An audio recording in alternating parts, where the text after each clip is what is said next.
All right, welcome back for episode 110 of Freight 360. Yeah, that's right. That's right. 110, episode 110.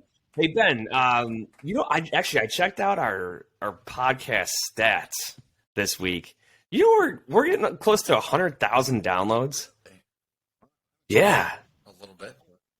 We're like in the 80s right now, but like remember 50 was a milestone, and it was legitimately like almost 18 months to get to that point, and we've been around, and we're just over 2 years old now, and it's just growing. I love it. So for those of you that were with us earlier this week, Ben and we got to do a webinar with DAT on 5 ways to gain more shippers, and that was a blast. Unfortunately, there was some sort of a tech issue, and the recording disappeared. So if you weren't on there live, your only option at this point is to get a copy of the slide deck. But don't fret, because all that content is pretty much just the principles that we teach on a regular basis. So just keep listening to us, and all's going to be good. So Ben, how you doing today anyway, man? I'm doing well. Yeah. How you liking our new recording platform? Digging this. It's nice to actually be using a platform built for this. I know we've been using Zoom, which worked, and I think a lot of people were, but I like it. I think even the little things like the sound effects, I think adds a lot of dimension. Plus, I like the time, all of it. It's just nice to have the right tools for the right job. It is. You're absolutely right. So obviously you guys can all, instead of just going to iTunes or whatever, you can also go to YouTube, and it launches the same time. There's a video aspect to it. Cool little logo and stuff there. We're using a platform called Riverside, which I think is really neat. And what's nice is it does give us the option to do a live show on Facebook. So that's something that I would hope in 2022 we can get into some live stuff and actually have people be able to interact with us live in the show, whether it's chat or call-in, stuff like that. One thing at a time, though. But I'm excited. Today's episode is going to be about this is going to be a bit of a tip for all you on how to prioritize properly, and we're going to talk about growing as a freight broker. And there's a lot of stuff right now that's happening in the market, and if you're on the right side of it, you have a lot of demand from your customers, and if you don't have your priorities straight, it can really hurt you. So we want to talk about that for a bit, but make sure you're sharing us with all your friends. Always. We had, I can't tell you how many people reached out to us after that webinar yesterday that probably didn't even know who we were, and now they love it, right? We had over 200 people that wanted us to contact them after the webinar. So we're doing good things, and we appreciate everyone's questions and feedback and your listenership, because without all of you, we'd have no reason to do this. So, hey, sports. Did you watch your Steelers game? I got some of it, and I got to see them at least pull off the win. I didn't get to watch all of it. I got some of it, but I got to watch the highlights. Yeah. You guys, you're hosting Seattle this weekend. Actually, you guys have the primetime Sunday night game this week. A little undeserved. But last Sunday on sports, the Red Sox pulled off a nice win and eventually ended up clinching the American League Divisional Series, and they're going to be playing the Houston Astros starting this weekend. So that's exciting. The Bills, 38-20 over the two-time AFC champs, Pat Mahomes, and the Kansas City Chiefs. Sorry, Trey Griggs. I know you're a big Chiefs fan. I got a couple of agents that are big Chiefs fans, and it's good banter back and forth on Mondays. But Bills in Tennessee Monday night. I will be there down at Pierce Worldwide Logistics, going with the boss and some of the folks there. Super excited. My first away Bills game, and it's in Nissan Stadium in Tennessee. That's fantastic. And what a Buffalo Bills team to go see on the road. Wow. Anything else going on? I mean, hey, you know what else? NHL. I did watch on ESPN. There's a new team this year called the Seattle Kraken, and they almost won their first game, but they didn't. They lost by one goal. I think it was 4-3. The Sabres are terrible as always. They don't look good. But anything else in the world of sports? Not particularly. Oh, John Gruden got he fired, let go, maybe, but he quit on his own accord. I think that was I think he didn't really have a choice, but yeah, man, a lot of emails surfaced, and NFL wants nothing to do with a guy like him. That did not look favorable. Crazy. And the Raiders have been a good team this year. So I'm curious to see how having a new interim coach is going to affect them. I think they're 3-2 right now, but they had a really strong start. They were 3-1, right? Just like a lot of other teams. So should be interesting. So cool, man. Well, hey, let's talk about our, speaking of the webinar, let's talk about our friends over at DAT. Taking the guesswork out of freight with DAT. The DAT Load Board Network is the largest on-demand freight marketplace in North America, connecting freight brokers with available capacity on any lane. Grow your business with tools that allow you to find new business partners. Plus, you can quickly qualify and onboard new carriers. And with the industry's leading freight rate data, you can make clear and confident pricing decisions. And check out the show notes for a free month of DAT Power, Trucker's Edge, or Express. Absolutely. Check them out. Link in the show notes. Now, we're going to get into our topic. Prioritization. I think I hit that button twice. All right, prioritizing stuff as a freight broker. I want to start this off by just kind of giving my opinion on priorities, right? You know, we've talked about when people want to grow, sometimes they think, I'm just going to hire salespeople, and they're going to make it grow. And then they forget about the administrative tasks and the invoicing backlogs and the operational support, all the stuff that goes into it that you need to have in place before you can just add new business and add sales reps. One of the things I love about the company that I work for is the goal is to always have our team in the corporate office, the back office, where on average they should only have a half or so full workload.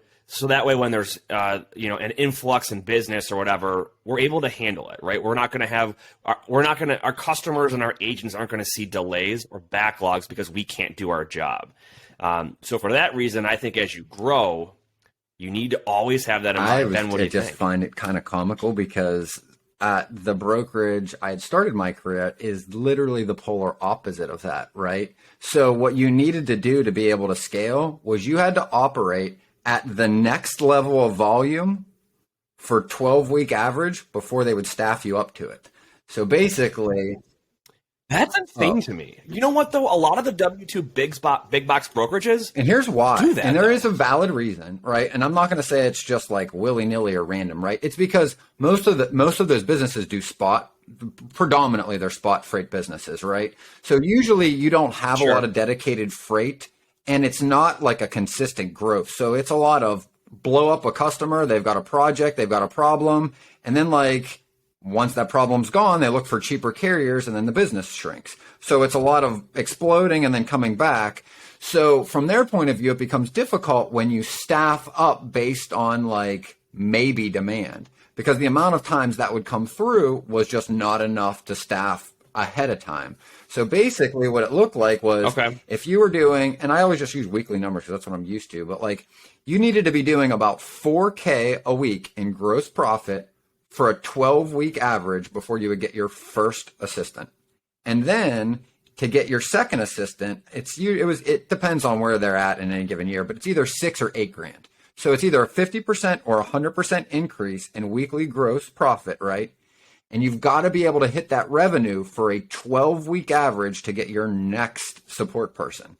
So when you realize how you've got to prioritize, and especially as a, cradle to the grave broker, your team, if you're doing, 20 loads a week and you want to grow to the next stage, you've got to be able to manage the capacity of almost 30 or 35 loads a week for almost, 2.5 to 3 months before you get that next assistant. So here's what I want to, and here's the kind of the catch-22, right? And I see this with a lot of my agents. They get to a point where they want to grow because they are so busy and they got to hire somebody. And the issue that they're going to run into is, well, when you hire somebody, that's going to take time out of your day, not just to find them and hire them, but then to train them, mentor them, answer their questions, help them grow, right? You want them to be part of your organization for a long time. And you will, as a result, if you're already at max capacity, you will see you're going to have to slow down your business a little bit if you're already busting at the seams.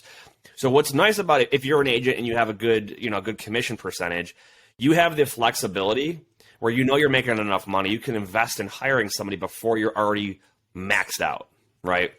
And I've got a guy right now that it took him 3 people to interview and hire before he actually found the right one. And what he realized is for him, he preferred to have somebody in person because that's just the methodology he had, because he had a tough time trying to figure out how to do, how can I train somebody up on freight brokerage and logistics remotely, right?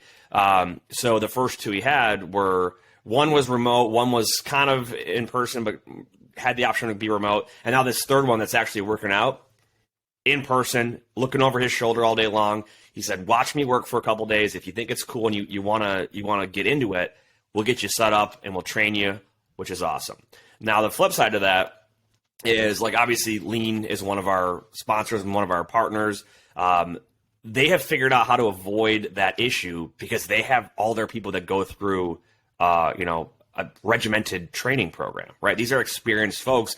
All they have to learn is your TMS, your expectations, your procedures, et cetera, right? So it kind of bridges that gap. The other risk, by the way, too, is, it's a risk, but it's also work, right? And it's the hiring, right? Like, that's a job. Interviewing, finding, putting out job postings, like, all of those things take time.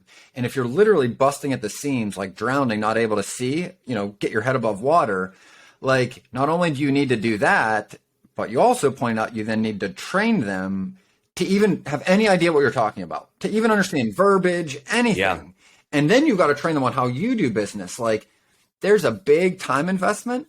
And honestly, like, there's also a big risk on that person not working out. And for all those reasons, right? Like, and that's also why most of these big brokerages throw so many people at this problem. They know they're not going to work out, and they know you can't really determine this until you give somebody a shot at it. And that's their biggest expense, is the turnover in employees.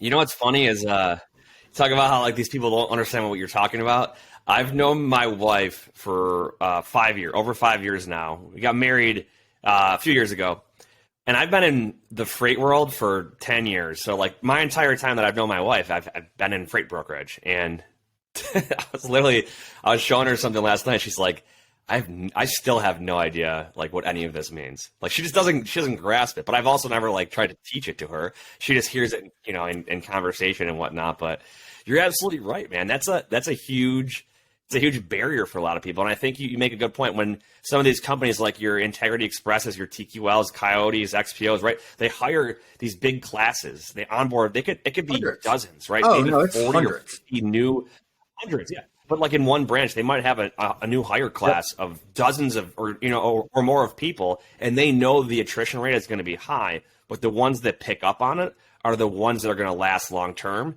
And when they're only paying them, maybe 20, 25% commission, it's going to be a great investment for them long term. And of course, they've got the non-compete, so they can't go, they have their arms tied for the most part, and they're not going to go leave easily. So, but I do think at the end of the day here, we're talking about prioritizing, right? And your priorities, it's not just in hiring and when to grow properly. You should be prioritizing a lot of different things. So when I worked for Conway Freight, which is now XPO, we had a phrase that our drivers would, we had for our drivers, it was aim high in your steering. And what that meant was, don't be so tunnel vision and only looking what's right ahead of you. Aim high. Look further down the road for safety purposes. See what's coming up, right? This is going to help avoid accidents or any kind of issues. And the same thing goes mentally when you're running a business or you're working in the professional world, is to look long-term, think long-term. Those are the people that succeed. Look at Jeff Bezos and what he did with Amazon. He wasn't thinking about what's going to happen this year or next year. He's like, I want to be this person 10, 20 years from now. Elon Musk, the same way. All the great entrepreneurs all have used that mentality of, I'm not worried about what's going on right now, what feels good right now. I'm thinking long term. By the way, and that is it's a habit. It's a mindset. It takes practice. You're not born with it. You have to develop it. You have to nurture that. You have to feed it just like anything else if you want that to be a predominant trait in your behavior. Because our emotions that have evolved over millions of years, right, are instinctual. They're reactionary. They are not going to help you plan. They're not going to help you look down the road, to your point, and see where you want to be in a year. Your emotions are going to do what you think feels good all day. It's going to go, hey, this feels uncomfortable. Avoid it. Don't pick up the phone, and then you'll do something else. And that's what that looks like. So it's determining where you want to go and why. But I wanted to cover a lot more too about like priorities, right? Like most brokerages out there have more business than they can get to, or in a lot of cases right now, don't know what to do next. Like, what do you do, right? Like you said, if you want to grow, how do you determine what is your next step? What is the biggest thing you need to do next? And the way I've always seen this business is your salespeople run out there and do what they can to garner and get that growth, right? Once you have it, now you've got to staff up to support it to get them more time to go out and run to go get more business. So it is in no way this straight line like this. It goes up and then it plateaus. You staff up, you like to your point, you're no longer on the phone maybe calling to prospect as much as you were.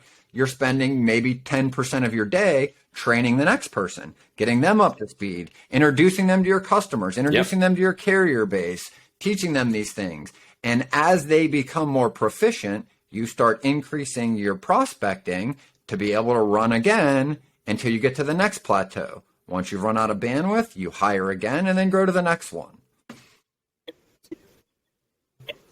And to your point right there, as I think some people are afraid to introduce a new rep to their customer because they're like, well, my customer knows and they like me and they trust me. I think you'll be surprised. If a customer knows they have a force of people there to support them and you've already laid the groundwork for how good of a job you're doing, Absolutely.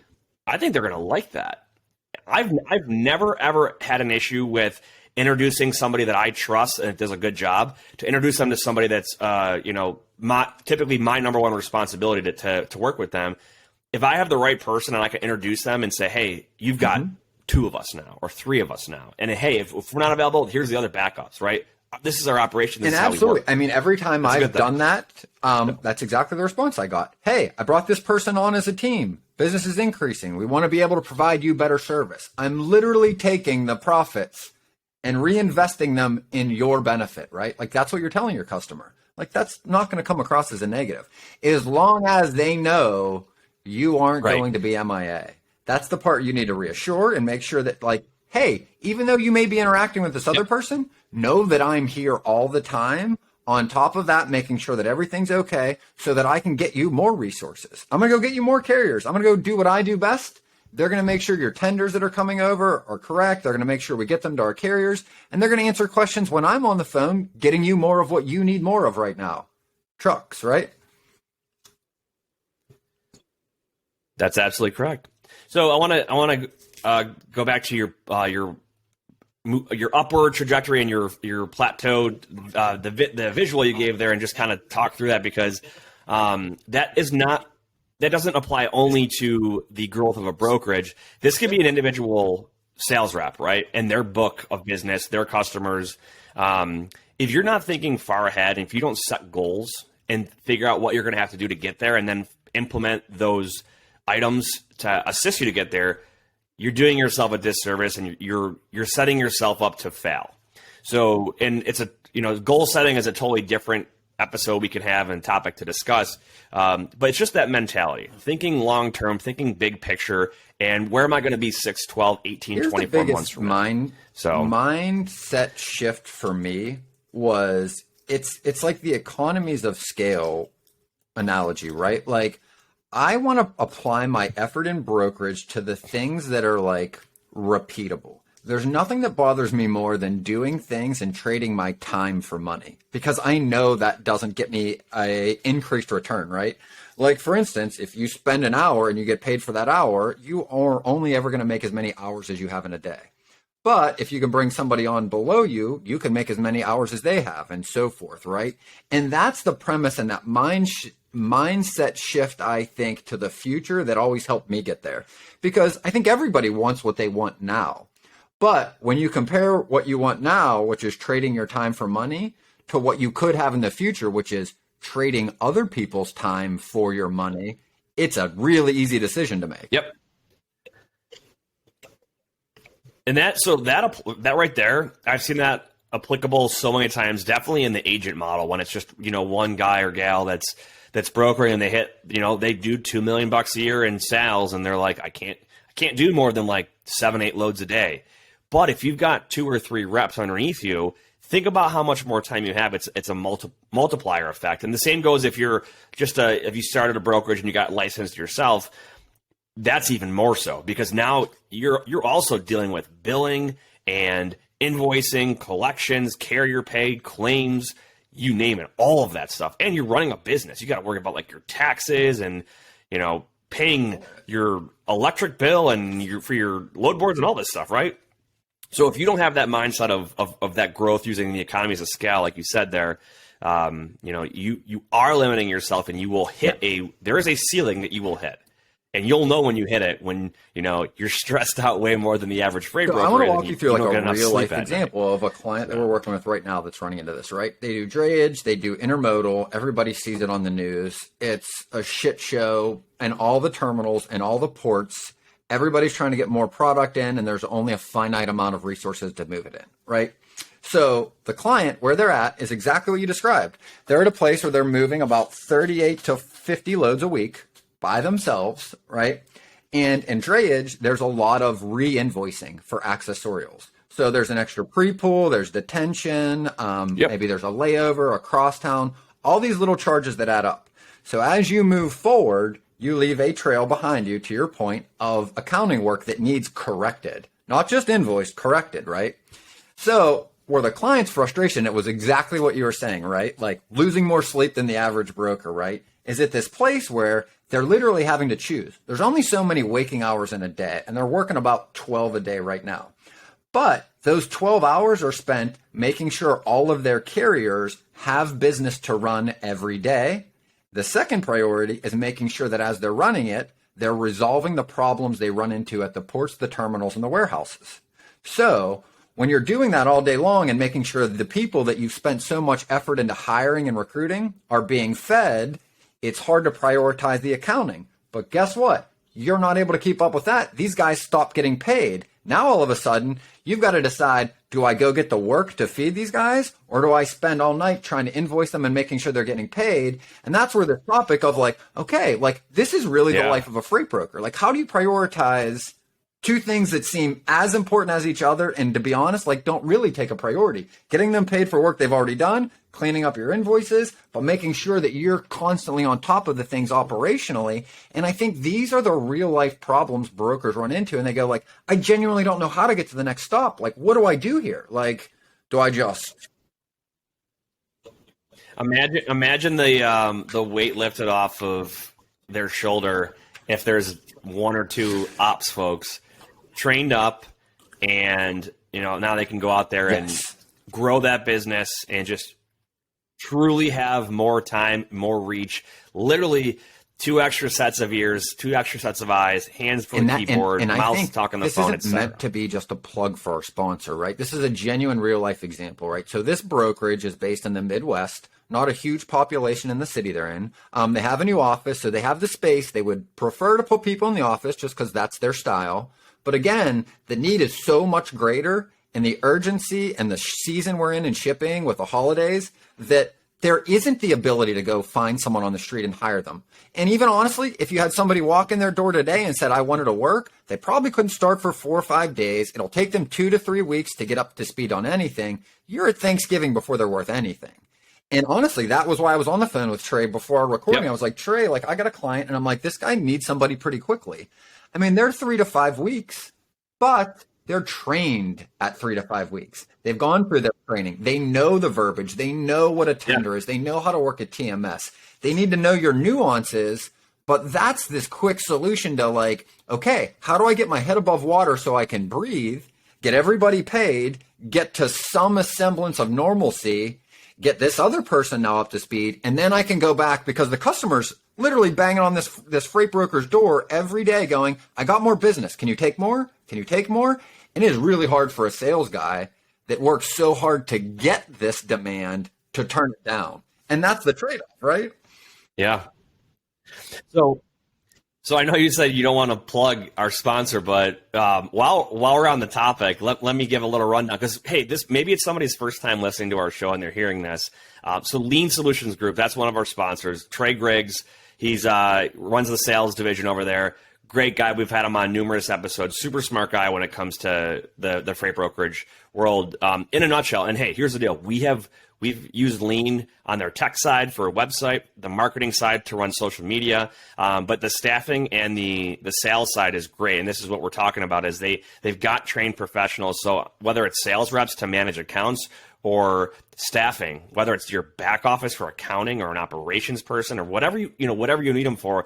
That's what they're really, really good at. So there is a link in the show notes. It's leangroup.com. We don't get a spiff for paid if somebody signs up. We just truly believe in them. And it's a great partnership that we have with Trey and with the organization over there at Lean Solutions Group. But Trey actually was telling us, he emailed us earlier, he was down in Colombia because they got 3 offices down there where their team operates from. And he said it's awesome to see how, as they're growing as a company and helping all these freight brokerage companies out, to get to see the boots on the ground that are helping these companies grow. So check them out. We definitely recommend it. We use them ourselves. We practice what we preach.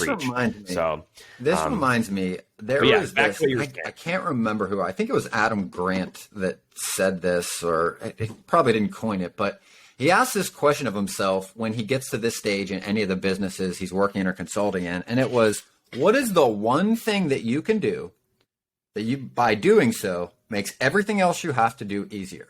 Look for that thing when you're at that stage that we're talking about, when you're busting at the seams, or you're trying to figure out how you get to this next growth stage. Ask yourself that question. What is the one thing that by doing so makes everything easier, right? And back to this client's example, right? That's why they're going to Lean, is so that they can get somebody operationally, so that this broker can get them up to speed, so that his bandwidth can increase, and then the sales can increase. You can't just throw more sales without support, and you can't just have support without the sales. There is this dance that happens over time where one leads a little bit, and then the other one has to catch up. Then the next one leads, and the other one's got to catch up. Yeah. I'm going to give you an example. So at Pierce, one of the things that we identified as one of those items was, if we could simplify the new carrier setup or new carrier onboarding process, it would save us a lot of time, and it would likely free up a body in our office, right? So by looking at, and so one of the solutions we're going to have long term is using a company that automates that process, where the actual brokers themselves can set up a carrier without having to have somebody at the corporate office involved, right? I want to pause for 1 second there. Packets, can you hold RMS, that thought for a second? Stuff. Because the side note from that is, I think that's the way you shop for tech products. You find the problem you want to solve, and then you find the solution for it, instead of just looking at tools that tell you they'll solve things and then hoping that saves you time. Look where your time's being spent. Look what it gets you if you're able to resolve it. And to your point, whatever that solution is, you got a body back, right? Yeah. So now you have a body back, right? And on top of that, so one of the first things we did was we created, like, before even implementing anything, we created a really, really simple web form for our brokers to use to request a new carrier setup. So it didn't require a manual email being sent to a carrier team. So that already freed up people right there. And now if you can even make that process even simpler, now, like you said, you've got an extra free body that can assist with, you name it, right? As a company grows, that could be invoicing, that could be operational support, that could be a whole bunch of things. But that stuff right there, there's a huge value add. And like I said, it's got that force multiplier effect in there. So I do have one caveat that I want to mention on this topic is, if you're a brand new freight broker and your biggest problem that you identified is you're not doing enough business, or you're not good enough at sales, don't just try to go hire a sales rep. You have to master the skills yourself before you start to place those tasks in someone else's responsibility. Because you can delegate a task, but you're ultimately responsible for the results that are driven from any of these decisions, right? So if you hire a sales rep and you don't do any prospecting yourself, and they're not producing, and they're not bringing the right kind of customers on, but they're not bidding properly or finding capacity properly, you're just gonna run your business into the ground. So that's blind leading the blind, right? Like, if you're gonna hire somebody, like, I think it'd be very difficult to hire like an experienced freight broker, honestly, right now. I don't know that there's many out there, if any. So it's like, who would you, I don't even know what you would do in that scenario. Like, you're just going to hire a sales guy and be like, have at it, even though, like, Yeah, it's tough, man. You know what I have seen? I have seen folks when they want to grow their sales side. Some people, they'll hire someone from scratch, train them up, and let them go, and yep. they'll start to pass maybe some of their own business off, but not the majority of it. And then with the intent to have that person prospect on their own. The other thing too is they'll find someone that worked in brokerage on the operation side, right? So they're good at capacity and working with carriers, dealing with carrier issues. But they never dip their toes in the cold calling and cold outreach prospecting side of the brokerage world. And that way they're not dealing with any bad habits when it comes to brokerage. Because if you hire someone that as a broker or was a broker in the past, you might hire bad habits, and that's Absolutely. always a risk as well. So what else you got?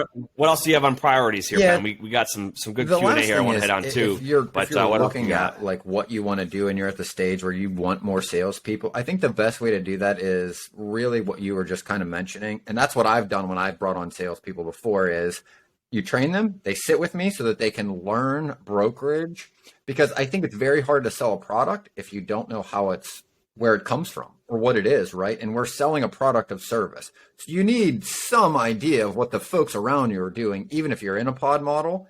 And then I think from there, the next logical step is you give them your least riskiest customers. You give them your customers to work with that like you're doing a couple loads here and there with. So if something goes wrong, it's not the end of the world. You get them more and more confident with that, then maybe they work with some of your customers. But as they're working with some, it's a lot easier for somebody to sell the service of a freight brokerage once they've moved a few loads. They understand that. They've talked to a couple carriers. And most of all, hopefully, they've seen a few things go wrong. And they've learned what to do when those things happen, because that's the real moment of finding out whether or not you're really going to be good at this. You're absolutely right. That's good. All right. So coming up next, we got some Q&A. All right, 3 questions here. I love this first one, right? First one, does working from home make you better or worse? Now, I want to preface this. I've done both. I know many people that have done both, and I think it depends on the person, because I will tell you that I always have performed better when I'm in a remote setting, because we know this job is not an 8 to 5 job or a 9 to 5 job, right? Things happen at night, on the weekends, and sometimes you have lulls in the middle of the day, okay? So for someone like me, let's say, I had a doctor's appointment or dentist appointment, and I wanted to work from home that day so I could accommodate that. I found myself producing and performing way better on those days. I don't know if it's because I felt like I had to put more work in or I was more relaxed or whatever, but I have always done better remote. And I'm fully remote now, and I absolutely love it. And I've done nothing but progress further than I did when I was in an in-house setting. But I have seen people that when they don't have that personal connection and that social engagement, they kind of they lose productivity. So I think it depends on the person. What's your take on it? My personal experience was the latter. And so when I've been in an office, I'm the kind of person that I am outgoing. I like to talk. I've always just been that kind of person. So I feed off that energy, the energy in a room, the energy off others. I think the camaraderie when you're cold calling, especially at the beginning of building a book of business, being able to see the people next to you and around you basically going through the same things you are makes it a lot easier to tolerate. I'm talking specifically cold calling, right? When you're getting rejected all day, being in a room or being surrounded by at least a few people that are also doing that, it honestly feels like it's easier to swallow, because you kind of look and you're like, hey, if they can do it, I can do it. And you're like, I'm not going to give up if they're not going to give up. So you all kind of feed on each other. And that was tangible to me. So I will say that the other caveat is, now I've done both. And through the pandemic, I was cold calling at the very beginning, and I did it from home. And I had a very difficult time with it at first because of that. But once my book of business came back and everything kind of fell into it after the pandemic shook out, once I was more operational, there was no way I wanted to go to an office. I'm like, because I do so much more. I have so much more ability to walk into my office at home whenever I need to. To your point, it's a 24/7 job. I'm in my office, or have been at any hour of the day. It's nice not having to drive there. So I'll say this: there are ways, and I agree. If you're a new broker, being around other people that are doing the same thing is very, very important. And you learn from it because you hear what they're saying, you learn what you like, you learn what you don't like about their methods. I think that's one of the reasons we've succeeded with the group coaching platform, right? Because these folks they'll plug in a couple times a month and get to learn from each other and hear each other's stories, their successes and their struggles. I have just found other ways to stay socially connected with people, whether it's getting together with people outside of the work setting or, the virtual getting together over Zoom or whatever the case might be. And I agree. And I would say if you are in a virtual setting, one thing that has come out of the pandemic that's worked very well is when I've prospected, I always have a friend to prospect with. Even if it's in a different industry. Like I just know salespeople in other industries and I'm like, hey, let's just jump on a Zoom. If you got to make some calls, why don't we just sit together? Sometimes you're on mute, but literally just having that person kind of going through it with you seems to make it you're less likely to get up and clean your refrigerator or to wipe your desk off or to do whatever random thing you feel like doing instead of picking up the phone. Let's put it that way. It's like an accountability partner. Yep. It's true. That's a good point. All right. Next question. Should I start a brokerage or a trucking company? And this came from one of our listeners. I think it was through LinkedIn. He asked this. And I basically said this is a preference thing because this is the same kind of industry, right? It's logistics and transportation, but they're two very, very different jobs. Because if you're going to run a trucking company, you're going to have to acquire assets. You're going to have to recruit drivers. It might seem enticing right now because the rates are so high, but you have to also think what happens when the market shifts, okay? Brokerage side is way more problem solving, right? You're an intermediary between a shipper and a motor carrier, and your job is to match them up, get the pricing at the right point, and handle all the issues along the way. So it's a preference thing. Obviously, they both have a good role in this supply chain world, but they're two very, very different things. I'll tell you, I have no interest in ever running a trucking company. No interest in it. I love the brokerage side way too much to ever they're run the very, asset very side. different. What's your take? Trucking companies are more on the predictable side. Freight brokerages are more on the flexible side. Those are their two inherent traits. Trucking companies, you're managing a lot of people and you're managing what they're doing, whether they're showing up to work, the assets, the maintenance of the assets, the insurance on them, the risk, and you're tied directly to it. It's not the same as a freight brokerage where you've got limited liability in a lot of cases for a lot of reasons. So very different risk profiles. I would say if I had to pick, I'm clearly in the brokerage side for a reason. I've never moved to the asset side for a reason because also you can grow a brokerage much faster than an asset company. Again, drivers trade their time for money. So in order to get more business through your company or more dollars, you have to hire more drivers. A broker can bring on a person and do a lot more business than any driver one can do. Yeah, and I'll say, so there you can scale the trucking side by leasing on drivers and things like that, and that way you don't have to own the assets. But that's a whole other rabbit hole you go down where they could just leave. They only want to do certain things. They want decision-making authority. And when I've had to work with a lot of dispatchers and individual drivers, it's just a much different job. And it's just, you need to know what they're doing all day. Not that you don't in freight brokerage, but it's a very different job. And I think you should explore both options pretty deep before you jump headfirst into them. Yep. All right, last question. How can I help my customer that wants freight moved out of Mexico? I've had this question a lot of times. So I'll give you two solutions here. You can hire a trucking company that's domiciled in Mexico to do their outbound freight into the United States. That's one option. The customer would prepare all the customs paperwork. The Mexican carrier obviously it's a lot harder to get a U.S. carrier to drive into Mexico than a Canadian or a Mexican carrier to drive into the U.S. There's a lot of moving parts there, which is why I have anytime it comes to Mexico inbound or outbound, I've always recommended unless you really want to learn that international part of the business, You can rely on a forwarding company, establish a relationship with them. They know the customs process. They have the carrier relationships across the border. And the ability to do all those things. It's a niche. In fact, that was Kevin Hill's niche. Yeah. He's talked about it on our show. Like, you need to learn the ins and outs if you want to do it. But a great way to get your feet wet, right, is to outsource it at first, make very thin margins to service that customer, learn from the carrier or the forwarder that you're outsourcing it to, and then start doing a little bit of it, and then eventually start taking it back. Yep, absolutely. So good questions. Keep them coming. We can't always get to everyone's questions. We try to answer as many as we can via email and then put some good ones on the show here. You could send them. There's a contact form right on the freight360.net website. Get a lot of LinkedIn messages.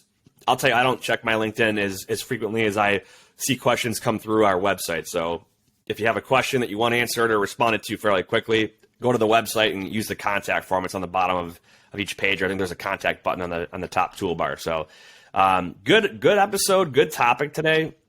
Let's see. I want your sports input.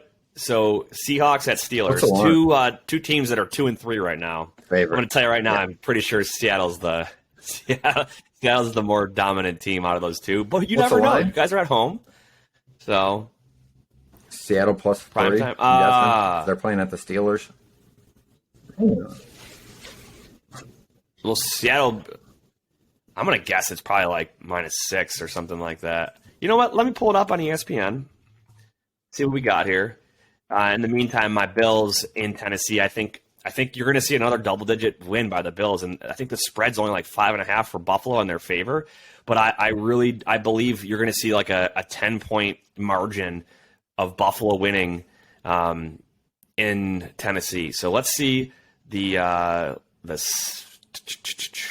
schedule. We got Seattle. What did I guess? I'm going to say -6 is my guess, but let's see what ESPN has it at. Any other good matchups this week? Hate to have dead silence here. Here we go. Seattle at Pittsburgh.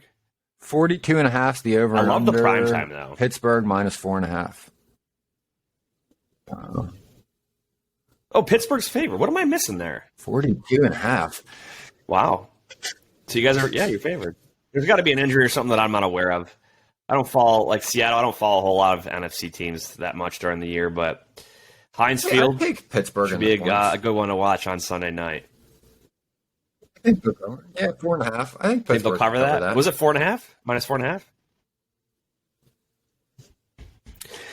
Well, I guess we'll see, man. Oh, we got the first round of bye weeks here.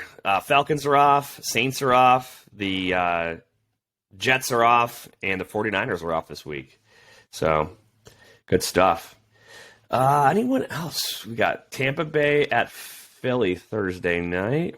Tampa Bay should win that one. Kansas City at Washington.